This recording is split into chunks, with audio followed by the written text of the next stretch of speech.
Hello everyone, आज date है 22 जनवरी 2023 और द हिंदू न्यूज एनालिसिस में आपका स्वागत है। इस वीडियो में हम द हिंदू की इंपोर्टेंट न्यूज को एग्जाम के पॉइंट ऑफ व्यू से डिस्कस करेंगे। नीचे डिस्क्रिप्शन बॉक्स में telegram channel volcano IAS academy का लिंक दिया हुआ है। आप telegram channel volcano IAS academy के साथ में जुड़ सकते हैं। वहां पर हर exam means UPSC, state PCS and other exams के पॉइंट ऑफ व्यू से काफी इंपोर्टेंट इन्फॉर्मेशन आप सभी के साथ में शेयर की जाती है। तो चलो स्टार्ट करते हैं। वीडियो को स्टार्ट करेंगे एक ज्योग्राफिकल मैप क्वेश्चन के साथ में। और आज आपका क्वेश्चन ये है कि सिनकुला टनल को आपको मैप में व्यू करना है, फिर इससे रिलेटेड हर इंपॉर्टेंट फैक्ट्स को एंड इंफॉर्मेशन को कमेंट बॉक्स में टाइप करना है। कल हमने आपसे क्वेश्चन पूछा था दजुकू वैली को लेकर के। तो दजुकू वैली जो है वो हमारे इंडिया के नॉर्थ ईस्ट में नागालैंड और मणिपुर जो स्टेट है उनके बॉर्डर एरियाज पर लोकेटेड है। दजुकू वैली को वैली ऑफ फ्लावर के नाम से भी जानते हैं।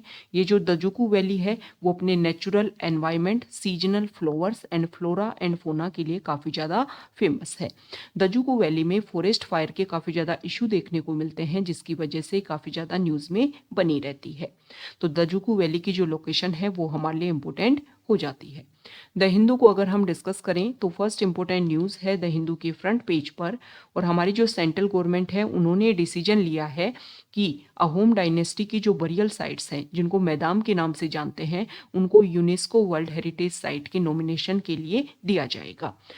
ये जो अहोम डायनेस्टी के जो बरियल साइट्स हैं सेम वैसे ही हैं जैसे कि इजिप्ट में हमें पिरामिड देखने को मिले थे। तो यहाँ पर इस आर्टिकल में कुछ बेसिक टर्म हैं। एक तो है अहोम डायनेस्टी, एक यहाँ पर आर्कियोलॉजिकल सर्वे ऑफ इंडिया के बारे में बात किया गया है कि एएसआई के साथ में कोलेब्रेशन के साथ में ये प्रोसीजर जो है वो एस्टेब्लिश किया गया है। और साथ ही साथ में ये जो बरियल साइट्स है अहोम डायनेस्टी की, जिनको मैदाम के नाम से जानते हैं, इनके बारे में भी हम बेसिक फैक्ट डिस्कस करेंगे। तो देखो, प्रेजेंट टाइम में अगर हम डिस्कस करें तो हमारे इंडिया का जो नॉर्थ ईस्ट है वहाँ पर कल्चरल सेक्टर में कोई भी वर्ल्ड हेरिटेज साइट नहीं है। तो अगर इनको यूनेस्को वर्ल्ड हेरिटेज साइट का डेजिग्नेशन मिलता है तो एक कल्चरल सेक्टर में फर्स्ट इंपोर्टेंट साइट वहाँ पर होंगी।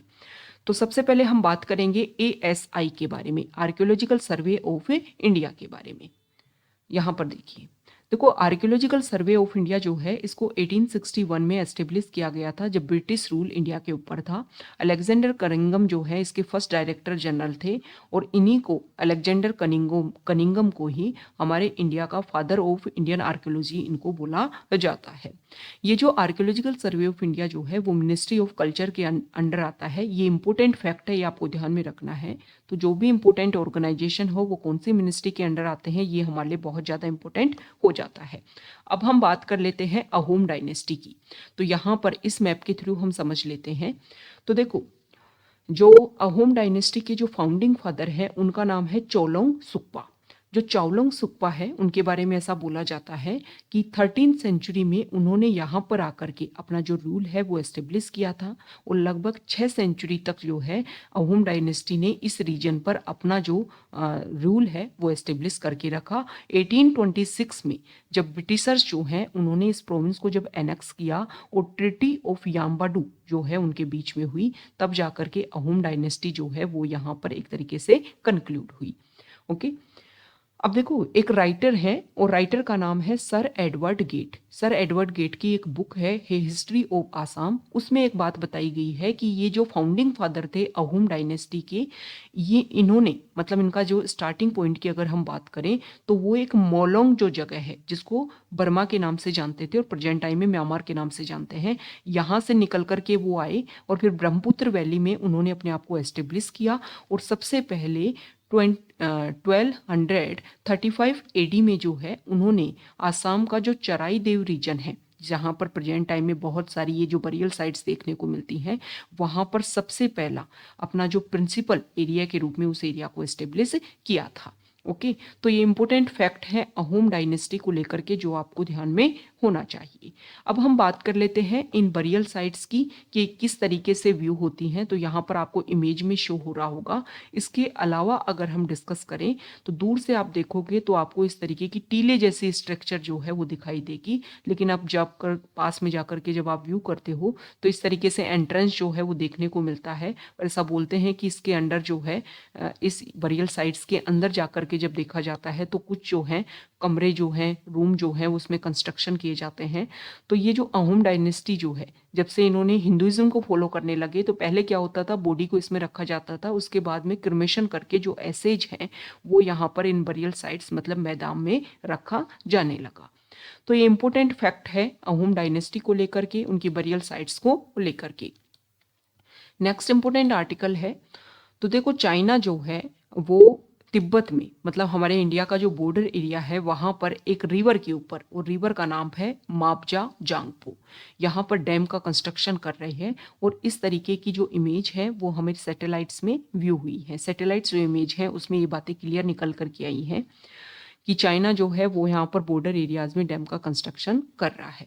अब देखो ये एरिया वहाँ पर लोकेटेड है जो हमारे इंडिया और नेपाल के बीच में जो काला पानी एरिया वाला रीजन है ना, जो डिस्प्यूटेड रीजन है, जिसके ऊपर इंडिया का जो रीजन है जिसके ऊपर जो नेपाल है वो अपना क्लेम करता है। तो वहाँ पर ये जो डैम है इसका फॉर्मेशन किया जा रहा है। ये मापजा जांगबो जो रिवर है ये ओरिजिनेट होती है तिब्बत का जो नागारी एरिया है वहाँ से, उसके बाद में फ्लो करती हुई नेपाल से flow through Nepal into the Ghaghara river before joining the Ganga in India. Okay, तो इस तरीके से फ्लो करती हुई जो है घाघरा रिवर मर्ज होती है और फिर गंगा रिवर जो में जा करके इंडिया में घाघरा रिवर मर्ज हो जाती है। ये जो घाघरा रिवर है इसको नेपाल जो है वहाँ पर कर्णाली रिवर के नाम से जानते हैं। यहाँ पर अगर हम मैप में व्यू करें तो ये डिस्प्यूटेड रीजन है, यहाँ पर ये ट्रांजैक्शन पॉइंट है इंडिया नेपाल और ये तिब्बत रीजन है। यहाँ पर जो है डैम का फॉर्मेशन किया जा रहा है और ये है कर्णाली रिवर जिसको घाघरा रिवर के नाम से फिर इंडिया में जानते हैं। तो इसको लेकर के इशू है। अब इशू जो है इंडिया जो है इसके लिए काफ़ी ज़्यादा प्रॉब्लमेटिक इशू है, क्योंकि बेसिक रीजन ये है कि इंडिया और चाइना के बीच में ना तो कोई बायलेटरल ना ही कोई मल्टीलेटरल जो है वो वाटर को लेकर के कोई ट्रीटी साइन हुई है। अब इसी तरीके का इशू जो है वो ब्रह्मपुत्र रिवर पर भी टाइम टू टाइम देखने को मिलता है, जिसमें काफ़ी डैम के कंस्ट्रक्शन चाइना के द्वारा किए जा रहे हैं।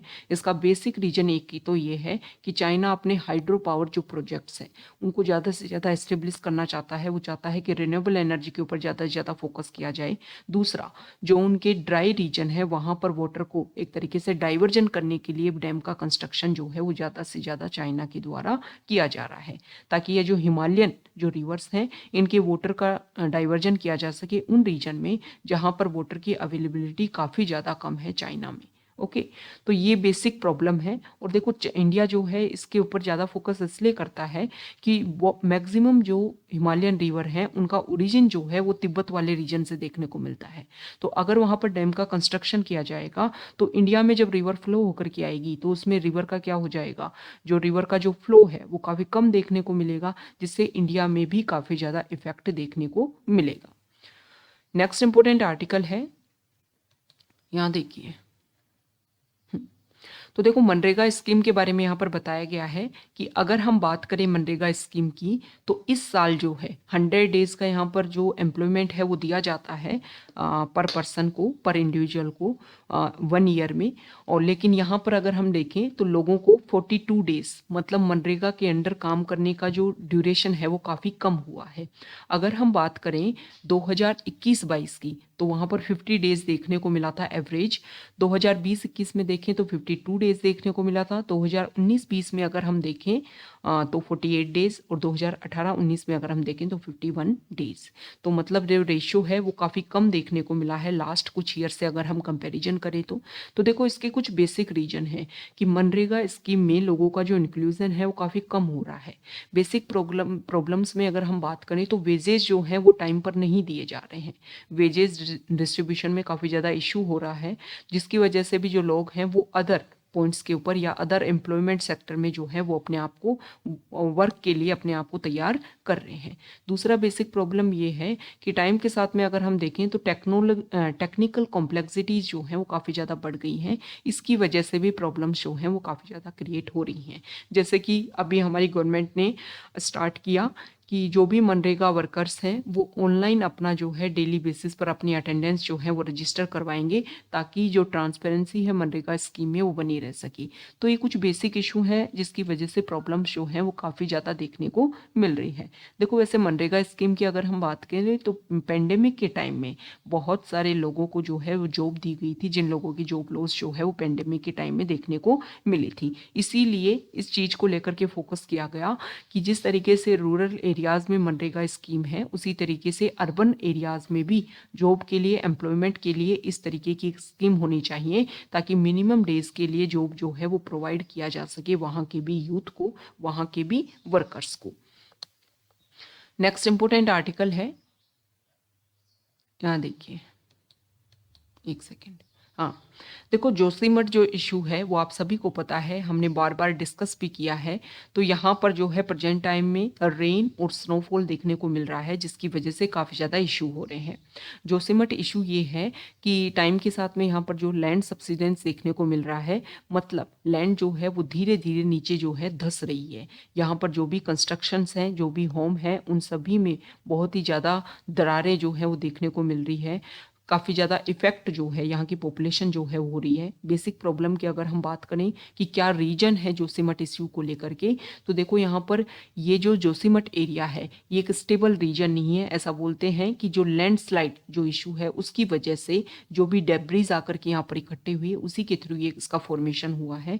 तो स्टेबिलिटी है नहीं, और ओवरबर्डन जो है ये एरिया हो गया, क्योंकि टूरिज्म सेक्टर है, बहुत ही ज़्यादा यहाँ पर ट्रैकिंग साइट्स हैं, जिसकी वजह से लोग यहाँ पर बहुत ज़्यादा आते हैं टूरिज्म सेक्टर में भी। और जो लोग हैं वो भी यहाँ पर ओवरबर्डन पॉपुलेशन जो है यहाँ पर देखने को मिलती है। जो भी यहाँ का सीवेज प्रोसीजर है उसका प्रॉपर जो है इम्प्लीमेंटेशन नहीं है, और भी अदर प्रॉब्लम्स हैं, जैसे कि बहुत सारे गवर्नमेंट प्रोजेक्ट्स हैं, जिसकी वजह से यहाँ की जो स्टेबिलिटी है उसको काफ़ी ज़्यादा डेंजरस जो प्रॉब्लम्स हैं वो क्रिएट हो रही हैं। तो इन सारी प्रॉब्लम्स का, इन सारे इश्यूज का एक मिला जुला रिजल्ट जो है वो ये देखने को मिल रहा है कि जो जोशीमठ एरिया है वो टाइम के साथ में सब्सिडेंस हो रहा है, वहाँ पर जो है वो काफ़ी ज़्यादा प्रॉब्लम्स जो हैं वो क्रिएट हो रही है। तो अभी क्या हो रहा है कि गवर्नमेंट जो है वहाँ से वो एरिया जो काफ़ी ज़्यादा इफेक्टेड है, वहाँ से लोगों को निकाल करके दूसरे एरिया में शिफ्ट किया जा रहा है। तो वहाँ पर जो भी लोग हैं, मतलब जो डिस्प्लेस्ड जो फैमिलीज़ हैं, उनको रहने के लिए एक प्रॉपर जो एरिया है, प्रॉपर जो सहूलियत है, इंफ्रास्ट्रक्चर जो है वो प्रोवाइड नहीं हो पा रहा है, जिसकी वजह से प्रॉब्लम जो है वो बनी हुई है। नेक्स्ट यहाँ पर जो आर्टिकल है, तो देखो आर्कियोलॉजिकल सर्वे ऑफ इंडिया जो है उन्होंने कुछ बुद्धिस्ट मोनेस्ट्री जो है वो यहाँ पर फाइंड की है वेस्ट बंगाल में, तो इसी के बारे में यहाँ पर बता रखा है। नेक्स्ट इंपॉर्टेंट आर्टिकल है साइंस पेज पर, और यहाँ पर अगर हम डिस्कस करें तो देखो फर्स्ट जो आर्टिकल है इसमें बताया गया है कि जो व्हेल फिश जो होती है उसका साइज इतना बड़ा क्यों हो जाता है। तो इसको लेकर के कुछ उसके जो जीन होते हैं, मतलब इसके कुछ ऐसे जीन हैं जो उसको एक जाइंट साइज में ग्रो करने में हेल्प करते हैं। तो उनके बारे में यहाँ पर रिसर्च जो है वो किया गया है। नेक्स्ट यहाँ पर बताया गया है कि ओमिक्रॉन के नए वेरिएंट के काफ़ी केसेज जो हैं वो इंक्रीज हो रहे हैं, लेकिन इंडिया जो है वहाँ पर केसेज की संख्या इंक्रीज नहीं हो पा रही है। इसका बेसिक क्या मतलब पॉइंट है जिसके बेसिस पर इंडिया में कोविड के जो केसेज हैं वो काफ़ी कर्ब स्टेज पे बने हुए हैं। तो देखो यहाँ पर अगर हम बात करें तो यहाँ पर बताया गया है एक तो वैक्सीनेशन के बारे में, दूसरा जो है वो हर्ड इम्यूनिटी जो है वो इंडिया की पॉपुलेशन में डेवलप हुई है, जिसकी वजह से ओमिक्रॉन का जो नया वेरिएंट है वो इंडिया में इफेक्ट अपना शो नहीं कर पा रहा है। यहाँ पर जो आर्टिकल है इसमें बताया गया है कि मेडागास्कर जो आइलैंड है अफ्रीका कॉन्टिनेंट के ईस्टर्न पार्ट पर, तो वहाँ पर क्या हो रहा है कि ह्यूमन का जैसे जैसे इंटरफेरेंस बढ़ रहा है तो वहाँ पर बहुत सारी इंपॉर्टेंट स्पीसीज हैं जो एक्सटिंक्शन स्टेज पर आ गई हैं। तो यहाँ पर बताया गया है कि मेडागास्कर की जो बायोडाइवर्सिटी है वो काफ़ी ज़्यादा इफेक्ट हो रही है, और बायोडाइवर्सिटी में काफ़ी ज़्यादा लॉस देखने को मिल रहा है। तो ह्यूमन इन्फ्लुएंस को हमें एक तरीके से रिस्ट्रिक्शन करना होगा ताकि वहाँ की बायोडाइवर्सिटी जो है वो बनी रह सके। नेक्स्ट इंपॉर्टेंट आर्टिकल है एफएक्यू पेज पर, और यहाँ पर हम डिस्कस कर लेते हैं। फर्स्ट जो आर्टिकल है, देखो अभी क्या हुआ है कि एक टेररिस्ट हैं अब्दुल रहमान मक्की, इनको यूनाइटेड नेशन सिक्योरिटी काउंसिल ने 1267 जो लिस्ट है डेजिग्नेटेड टेररिस्ट्स की उसमें शामिल कर दिया है। ओके, अब इसको लेकर के इंडिया ने जो है ये जो प्रोसीजर है, ये जो मूव है यूनाइटेड नेशन सिक्योरिटी काउंसिल का, इसको वेलकम किया है। अभी देखो ये जो प्रेजेंट टाइम में जो टेररिस्ट ग्रुप में शामिल किया गया इनको, इससे पहले इंडिया और यूएस ने 2022 जून में इसको लेकर के प्रोसीजर अपना एस्टेब्लिश किया गया था कि इनको बैन किया जाए, ये जो टेररिस्ट हैं इनको वो जो लिस्ट है उसमें शामिल किया जाए। लेकिन उस टाइम में चाइना ने कुछ यहाँ पर टेक्निकल होल्ड जो है वो यहाँ पर रखा था और इसके ऊपर जो रिजल्ट है वो नहीं आ पाया था। तो देखो इसके बेसिक रीजन ये हो सकते हैं कि एक तरीके से चाइना जो है वो पाकिस्तान को सपोर्ट कर रहा था कि अगर इनको बैन किया जाता है, इनको उस लिस्ट में डाला जाता है, तो इनडायरेक्टली जो है वो पाकिस्तान के ऊपर कुछ इफेक्ट देखने को मिलेगा। साथ ही साथ में एलएसी वाला जो रीजन है वो चाइना जो है वो क्लेम कर सकता था कि अगर टेररिस्ट ग्रुप्स को जो है चाइना उनको बैन करवाने में हेल्प नहीं करता है, तो लाइन ऑफ एक्चुअल कंट्रोल पर इंडिया और चाइना के जो इश्यूज हैं उनको इंडिया जो है वो सोल्व करने के प्रोसीजर पर आएगा ताकि चाइना जो है वो उनकी हेल्प कर सके। तो इस स्ट्रेटजी के अकॉर्डिंग जो है तब भी चाइना जो है वो सपोर्ट कर सकता है पाकिस्तान के साथ में। और देखो पाकिस्तान जो है अभी प्रेजेंट टाइम में अगर इनका देखें, ये जो टेररिस्ट हैं जिनको यहाँ पर बैन किया गया है, तो पाकिस्तान ने इनको अरेस्ट कर लिया था और मिस्टर मक्की को अरेस्ट कर लिया था 2019 में। क्योंकि देखो FATF financial action task force जो है जिन्होंने जो यहाँ देखिए जिन्होंने ग्रे लिस्ट में पाकिस्तान को डाल रखा था और कुछ एक्शन पॉइंट उनको दिए थे कि इन पॉइंट के ऊपर आपको काम करना है। वैसे अगर हम डिस्कस करें तो उन पॉइंट्स में बहुत सारे पॉइंट्स के ऊपर पाकिस्तान ने अपना बहुत अच्छे से काम भी किया है, जिसकी वजह से ये जो प्रोसीजर है इसमें काफ़ी ज़्यादा डाइल्यूजन देखने को मिला। और यहाँ पर इनको इसीलिए अरेस्ट किया गया ताकि जो FATF ग्रुप को है उनको ये लगे कि पाकिस्तान जो है वो टेररिस्ट एक्टिविटीज़ को कर्ब करने के लिए काफ़ी अच्छे से काम कर रहा है। लेकिन अभी कुछ टाइम पहले ही जेल से एक वीडियो वायरल हुआ है इनका, जो टेररिस्ट है मक्की इनका। तो इसको देख करके ये लगता है कि पाकिस्तान जो है वो टेररिस्ट को लेकर के कितना कोलेब्रेशन के साथ में वहाँ पर काम किया जाता है कि जेल से ही वो वीडियो जो है वो अपना बना रहे हैं, उनको शेयर किया जा रहा है कि जहाँ पर उन्होंने बताया है कि उनका किसी भी जैसे कि अलकायदा ISIS जो टेरर ग्रुप्स हैं उनसे उनका कोई भी लेना देना नहीं है। ओके, तो ये चाइना का जो इन्फ्लुएंस था या चाइना जो है जिन पॉइंट्स के ऊपर बेनिफिट लेना चाहता था जिसके बेसिस पर उन्होंने जो है होल्ड रखा था इन टेररिस्ट को, जो मक्की है उनको टेररिस्ट ग्रुप में ऐड करवाने में जो रोक उन्होंने लगवाई थी, उनका जो बेसिक ये था कि इंडिया के साथ में जो भी उनके LAC को लेकर के इशू हैं वो सोल्व हो जाएं। और पाकिस्तान ने इनको अरेस्ट इसलिए किया था ताकि जो FATF ग्रुप जो है उसमें वो ग्रे लिस्ट से बाहर आ जाएं। नेक्स्ट इंपॉर्टेंट आर्टिकल है, तो देखो यहाँ पर इंडिया ने डिसाइड किया है कि वो मीजल्स और रूबेला को इरेडिकेट करेंगे। तो यहाँ पर बताया गया है कि इम्पोर्टेंट बात यह है कि इंडिया का एक क्रूशियल टारगेट है 2023 ही हमने टारगेट रखा है कि 2023 में हम मीजल्स और रूबेला को क्या कर देंगे, एलिमिनेट कर देंगे। देखो पहले हमारी डेडलाइन थी 2020, लेकिन उसको हम कंप्लीट नहीं कर पाए बहुत सारे रीजन की वजह से, क्योंकि पेंडेमिक की वजह से इशू जो है काफ़ी ज़्यादा बढ़ गए थे। फिर 2019 में इंडिया ने नया गोल लिया था कि हम 2023 में जो है मीजल्स और रूबेला को एलिमिनेट कर देंगे। ओके, क्योंकि 2020 का जो टारगेट है वो हमें लग रहा था कि हम उसको रीच नहीं कर पाएंगे। तो यहाँ पर बताया गया है कि देखो जो मीजल्स वायरस है वो पूरे वर्ल्ड का मोस्ट कंटेजियस ह्यूमन वायरस है, जिसकी वजह से हर साल जो है ग्लोबली लेवल पर 1 लाख बच्चों की डेथ हो जाती है। और रूबेला जो है वो वैक्सीन प्रिवेंटेबल डिजीज है जिसकी वजह से बर्थ जो है डिफेक्ट होता है। मतलब क्या होता है, आप इस तरीके से समझिए कि अगर प्रेग्नेंट वीमन जो है वो रूबेला से इन्फेक्ट हो जाती है तो जो भी बच्चा जन्मता है उसमें मतलब फीटस जो है वो इससे इम्पैक्ट होता है और बर्थ जो है बच्चा जो है वो डिफेक्ट के साथ में फिर पैदा होता है। तो इन दोनों डिजीज को जो है वो वैक्सीन, अगर 2 वैक्सीन जो है प्रॉपर टाइम पर इम्प्लीमेंट करवा दी जाए तो इन दोनों वैक्सीन को, इन दोनों डिजीज को खत्म किया जा सकता है।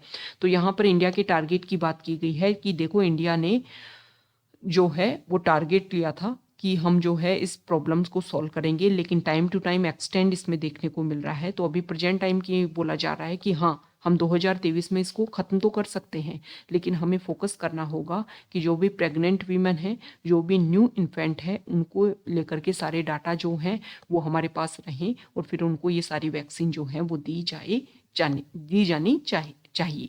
तो यहाँ पर बताया गया है कि 100% भी अगर हम नहीं कर पाते हैं, 95% तक भी अगर हम अचीव करते हैं, तो अगर 5% अगर मान लो हम अचीव नहीं भी कर पाते हैं 2023 में मीजल्स रूबेला केसेस को, तो इसका मतलब ये नहीं है कि हम फेल हो गए हैं। इसका मतलब ये है कि हमने बहुत अच्छे से काम किया और बहुत कम टाइम में इस सारे टारगेट्स को कंप्लीट करने की कोशिश की है। यहाँ पर बताया गया है कि जो आशा वर्कर्स हैं, इनके साथ में इस प्रोजेक्ट को इम्प्लीमेंट करने की कोशिश की जाएगी और तभी जाकर के सभी जो स्टेट्स हैं जो अपने लेवल पर इनको इम्प्लीमेंट करेंगे, तभी जाकर के इस टारगेट को हम अचीव कर पाएंगे। यहाँ पर ये बोला गया है कि हमारे इंडिया के जो साउथ इंडिया के जो स्टेट्स हैं, जैसे कि तमिलनाडु, केरला, वहाँ पर बहुत अच्छे से इम्प्लीमेंट भी हो जाएगा, क्योंकि वहाँ पर हेल्थ इंफ्रास्ट्रक्चर काफ़ी अच्छे से अवेलेबल है, लोगों में अवेयरनेस भी जो है वो काफ़ी अच्छे लेवल पर है। लेकिन बहुत सारे स्टेट्स ऐसे भी हैं जहाँ पर काफ़ी ज़्यादा प्रॉब्लम्स हैं और वहाँ पर जो है वो फोकस हमें ज़्यादा करना होगा। नेक्स्ट इंपोर्टेंट आर्टिकल है, तो देखो चाइना की जो पॉपुलेशन है उसके बारे में यहाँ पर बताया गया है कि अगर हम डिस्कस करें 2022 में चाइना की जो पॉपुलेशन है वो 8,50,000 तक वहाँ पर डिक्रीज देखने को मिला है। ओके, अब देखो चाइना की पॉपुलेशन का श्रिंकिंग जो है, अगर हम कंपैरिजन करें 1961 से, तो 1961 के बाद में पहली बार जो है इतना ज़्यादा डिक्रीज जो है वो देखने को मिला है। तो बेसिक प्रॉब्लम क्या है कि देखो चाइना की पॉपुलेशन बहुत ज़्यादा बढ़ रही थी, फिर 1980s में वहाँ पर वन चाइल्ड पॉलिसी जो है वो लाई गई, और वन चाइल्ड पॉलिसी के बाद में ही अगर हम देखें तो कुछ टाइम के बाद में इसे इसका इफेक्ट जो है वो देखने को मिला। हालांकि 2016 में चाइना गवर्नमेंट ने डिसाइड किया कि टू चाइल्ड पॉलिसी के ऊपर वहाँ की पॉपुलेशन फोकस करे, और फिर अभी लास्ट कुछ टाइम में थ्री चाइल्ड पॉलिसी के ऊपर भी वहाँ पर फोकस किया जा रहा है। लेकिन वहाँ की जो पॉपुलेशन है, जो वन चाइल्ड पॉलिसी को जिन्होंने पॉलिसी को जो इम्प्लीमेंटेशन हुआ उसी को फॉलो किया जा रहा है। जो वहाँ की पॉपुलेशन है वो नेक्स्ट पॉलिसीज़ के अकॉर्डिंग अपने आप को चेंज नहीं कर रही है, क्योंकि बहुत सारे जो एक्सपेंसेज होते हैं हेल्थ को लेकर के, एजुकेशन को लेकर के, इनकी वजह से जो यूथ है वो अपने ऊपर बर्डन क्रिएट नहीं करना चाहता है, इसलिए वो वन चाइल्ड पॉलिसी को ही फॉलो कर रहा है। दूसरी प्रॉब्लम यहाँ पर ये है कि जो यूथ है उनकी मैरिज एज जो है वो भी टाइम के साथ में धीरे धीरे लेट हो रही है, जिसकी वजह से भी ये पॉपुलेशन जो है वो डिक्रीज देखने को मिल रही है। तो ये कुछ बेसिक प्रॉब्लम है, और वन चाइल्ड पॉलिसी जो है उसी का ही अभी इम्प्लीमेंटेशन देखने को मिल रहा है। नई पॉलिसीज़ के अकॉर्डिंग यूथ जो है वो अपने आप को चेंज नहीं कर रहा है। यहाँ पर बताया गया है कि चाइना की तरह ही जापान में भी सेम प्रॉब्लम है, वहाँ पर भी यूथ जो है मैरिज एज लेट हो रही है, साथ में जो वन चाइल्ड जो है उसी के ऊपर फोकस किया जा रहा है, जिससे वहाँ पर भी ओल्ड एज पॉपुलेशन जो है वो ज़्यादा देखने को मिल रही है। तो जापान ने क्या किया है कि जो उनकी रिटायरमेंट एज है मैन और वीमेन दोनों की ही इंक्रीज की है, ताकि लंबे टाइम तक वहाँ पर वर्किंग पॉपुलेशन अवेलेबल हो सके।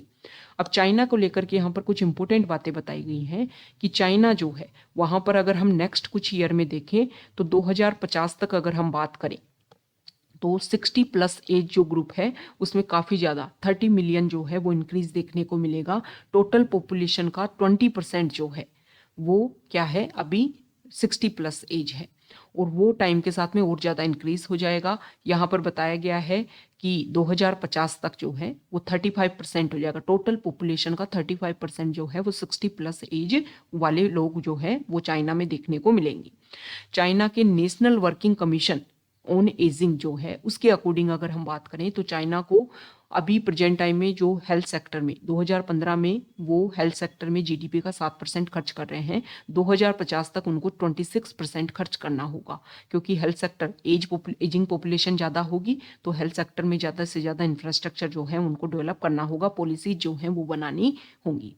अब देखो इसकी वजह से भाई ओल्ड एज पॉपुलेशन बढ़ेगी, और जो पॉपुलेशन है न्यू इन्फेंट जो है वो काफ़ी कम है, तो इसकी वजह से एक टाइम के बाद में इकोनॉमिक क्राइसिस भी देखने को मिलेगा।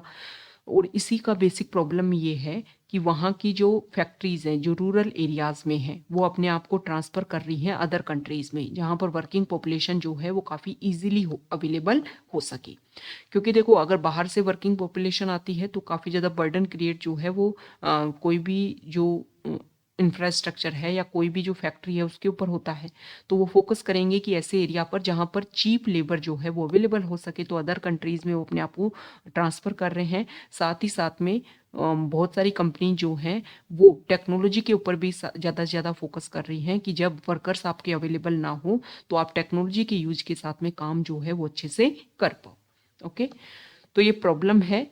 तो ये जो इशू है इसके ऊपर फोकस करते हुए जो अदर कंट्रीज है उनको अपना जो भी प्रॉब्लम है, अपना जो भी उनको भी लगता है कि टाइम के साथ में वहां पर भी एजिंग पॉपुलेशन इंक्रीज होगी, तो इन सारी प्रॉब्लम्स को ध्यान में रखते हुए उनकी जो स्ट्रेटजी है, पॉलिसी जो है वो होनी चाहिए।